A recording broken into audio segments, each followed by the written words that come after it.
বানাবো। ফার্স্টে জলটা গরম করলাম, এখানে অল্প লবণ, আমার আন্দাজ মতো লবণ দিয়ে দিলাম, আধা কেজি মাছ।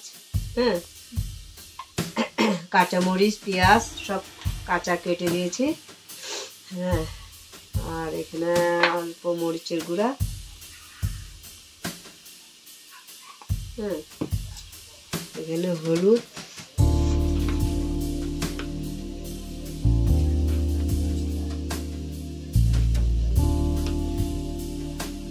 দিলাম আমি অল্প হলুদ,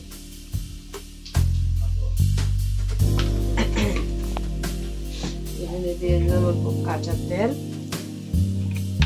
মাছটা হয়তো বেশি তেল লাগতো।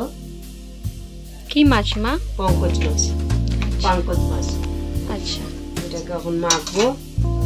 সব দেওয়া শেষ আমার।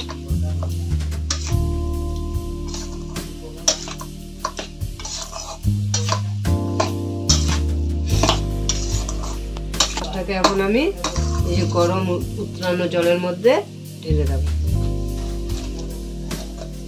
এখন হতে থাক। মাছটা কত মিনিটের জন্য হবে মা? 15-20 মিনিট। এখন কি তুমি ডেকে দেবে? হ্যাঁ, ঢাকনা দেব এখন। ঠিক আছে বন্ধুরা, আবার 15 মিনিট পরে আবার আসবো আমরা।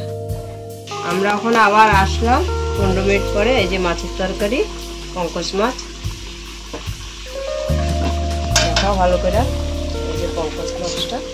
এখন এটার উপরে আমি ধনিয়া পাতা দিয়ে দেব।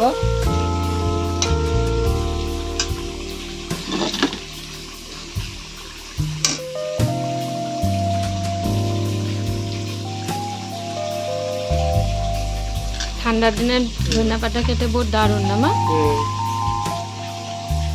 ধনিয়া পাতা দিয়ে তরকারি বহুত দারুণই লাগে। এরকম নতুন নতুন রেসিপি পাওয়ার জন্য আমার চ্যানেলটাকে সাবস্ক্রাইব করে দিবে।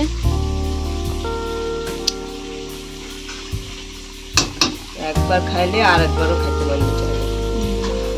এটা কিসের সাথে খাবো? ভাতের সাথে। আরো রুটির সাথে খাওয়া যাবে? রুটির সাথে খাওয়া যাবে, ভালোই লাগবে। গরম গরম ভাতের সাথে না? রুটির সাথে। দেখে নাও বন্ধুরা, আজকে খালি জল দিয়ে বানানো হয়েছে।